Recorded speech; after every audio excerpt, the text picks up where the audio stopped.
جو زیکی کے لیے سکون کا باعث تھی۔ اسی نفرت کو دیکھتے اس نے نکاح کی پیشکش کر رکھی تھی، یہ جانتے ہوئے کہ بھی اسے رد کر دیا جائے گا۔ اس لڑکی کی بہادری اسے اٹریکٹ رکھتی تھی، یہ سچ تھا۔ مسفرہ اس کی نگاہوں کی تپش محسوس کرتی پہلو بدل کر رہ گئی تھی۔ وہ یہاں سے جانا چاہتی تھی، مگر ابھی ایسا کچھ کرنے کی ہمت نہیں رکھتی تھی۔ اس کے سوال کا کوئی جواب نہیں ملا تھا، جس بات پر وہ اندر ہی اندر تپ اٹھی تھی۔ زیکی کی نظریں اس کے سرخ پڑتے گالوں پر تھیں، وہ غصے کا شکار ہو رہی تھی۔ مجھے میری امی اور بھابھی کے بارے میں جاننا ہے۔ اس نے اب کی بار مٹھیاں بھینجتے بہت مشکل سے اپنے لہجے پر کنٹرول رکھا تھا۔ کال کر کے پوچھ لو ان سے، وہ گھر پہنچ چکی ہیں۔ سگریٹ سلگاتے وہ اپنے مخصوص کھردرے لہجے میں بولا تھا۔ اس کی بات پر مسفرہ نے ایک لمحے کی بھی دیر کیے بغیر موبائل اٹھاتے امینہ بیگم کو کال ملا دی تھی۔ اس کی کال فوراً سے پک کر لی گئی تھی۔ ان کی آواز سنتے مسفرہ کی آنکھوں سے ایک بار پھر سے آنسو بہہ نکلے تھے۔ امی آپ ٹھیک ہیں؟ اور بھابھی وہ ٹھیک ہے نا؟ وہ بے قراری بھرے انداز میں بولی تھی۔ اس نے باری باری دونوں سے بات کی تھی، وہ دونوں بالکل ٹھیک تھیں۔ اس سے پہلے کہ وہ گھٹیا لوگ اپنے ناپاک عزائم کے ساتھ انہیں نقصان پہنچاتے انہیں وہاں سے نکال لیا گیا تھا۔ یہ بات سنتے مسفرہ کی پہلی بار تشکر آمیز نگاہیں زیکی کی جانب اٹھی تھیں، جو سگریٹ میں گھلتا ابھی بھی اسے ہی دیکھ رہا تھا۔ مسفرہ کے دیکھنے پر نگاہوں کا زبردست تصادم ہوا تھا، جس کے ساتھ ہی مسفرہ کے پورے وجود میں سنسنی سی دوڑ گئی تھی۔ اس نے فوراً سے اپنی نگاہیں جھکا لیں تھیں۔ یہ شخص جتنا بھی برا سہی، مگر آج وہ اس پر بہت بڑا احسان کر گیا تھا۔ امینہ بیگم اور بسمہ بالکل ٹھیک تھیں۔ ان کا کہنا تھا کہ زمان طارق نے انہیں ان کی فیکٹری کے کاغذات بھی واپس کر دیے تھے۔ مسفرہ انہیں جلدی واپس آنے کا کہتی کال کاٹ گئی تھی، جب اسی لمحے گلاب خان کسی شخص کو گھسیٹتے ہوئے اندر لاتا زیکی کے قدموں میں پھینک گیا تھا۔ مسفرہ کی نفرت بھری نگاہیں اس شخص پر اٹھی تھیں۔ یہ وہی تھا جس نے اس کے بھائی کی موت کے بعد انہیں بہت زیادہ ٹارچر کیا تھا۔ نہ صرف ان سے ان کی فیکٹری چھین لی تھی، بلکہ ان کے گھر پر گنڈے بھیج کر انہیں بہت زیادہ ہراساں کرتا رہا تھا۔ یہ صرف ان کے ساتھ نہیں ہوا تھا، یہ شخص ایک قبضہ مافیا گینگ چلا رہا تھا، جس نے ان جیسے اور بھی بہت سارے مظلوموں کی جائیدادیں ایسے ہی ہتھیار رکھی تھیں۔ ماما مجھے معاف کر دو، میں نے کچھ نہیں کیا۔ ماما مجھے نہیں پتہ تھا کہ تم انہیں جانتے ہو، اگر مجھے ذرا سا بھی پتہ ہوتا تو میں کبھی انہیں تنگ نہ کرتا۔ ان خواتین کو بحفاظت ان کے گھر بھیج دیا گیا ہے، ان کی پراپرٹی بھی انہیں واپس کر دی ہے۔ وہ زیکی کے آگے ہاتھ جوڑتا گڑ گڑانے لگا تھا۔ اس شخص کی دہشت سے ہر شخص ایسے ہی کام اٹھتا تھا، جیسے ہی حالت اس وقت اس شخص کی ہو رہی تھی۔ وہ زیکی کے قدموں میں گرا ہوا تھا۔ نہیں پلیز اسے معاف مت کرنا، اس نے بہت سارے مظلوموں پر کئی ظلم ڈھائے ہیں، اس کا انجام عبرتناک ہونا چاہیے۔ اس سارے جائیداد چھین کر ان لوگوں کو لوٹا دو پلیز، نہ جانے کتنے یتیموں کا حق کھا کر بیٹھا ہے یہ۔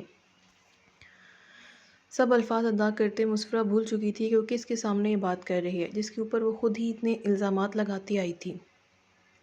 وہ شخص مسفرہ کی آواز سنتا، ہاتھ جوڑتا اس کی جانب مڑنے ہی والا تھا، جب زیکی کے اس کے بالوں کو اپنی وحشیانہ گرفت میں لیتا اس کا رخ اپنی جانب موڑ گیا تھا۔ اس نے مسفرہ کو نہیں دیکھنے دیا تھا۔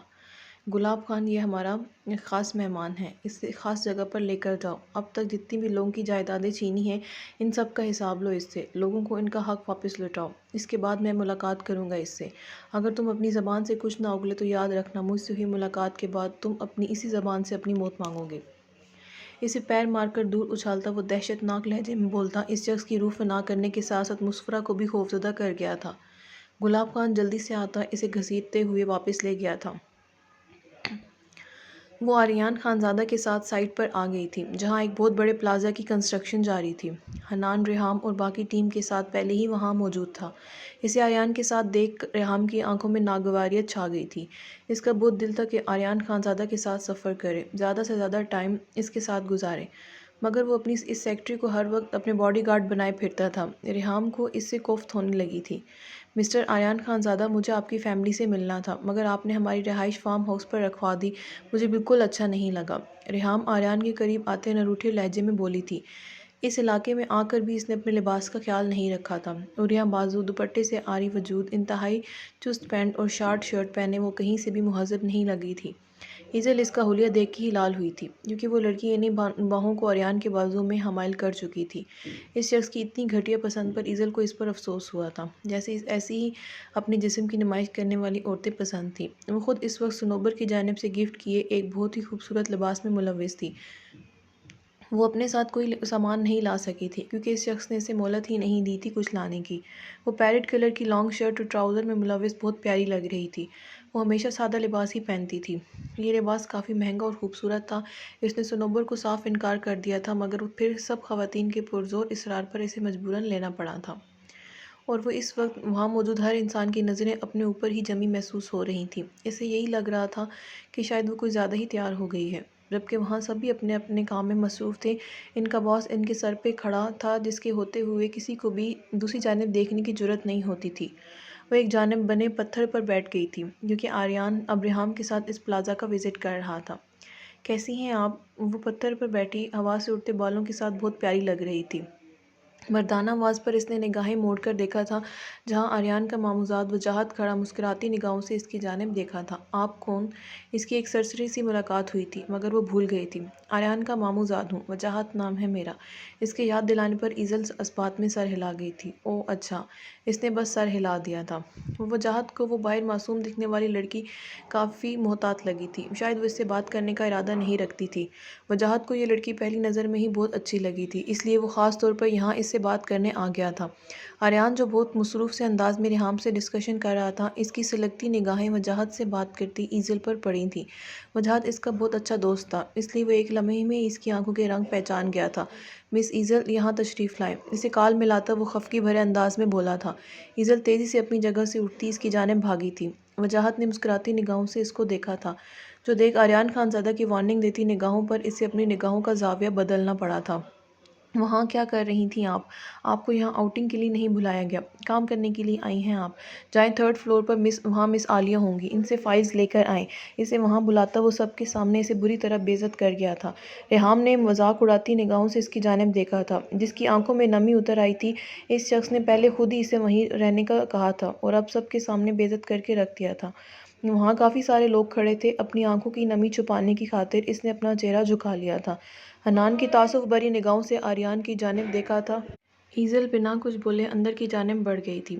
کیا سمجھتا ہے یہ رئیس زادہ اپنے آپ کو؟ میری کوئی عزت نہیں، جب دل چاہتا ہے ایسے ہی بے عزت کر دیتا ہے۔ آنسو کی وجہ سے دھندلاتی آنکھوں سے سیڑھیاں چڑھتی وہ ساتھ ساتھ اپنے آنسو بھی پونچھ رہی تھی۔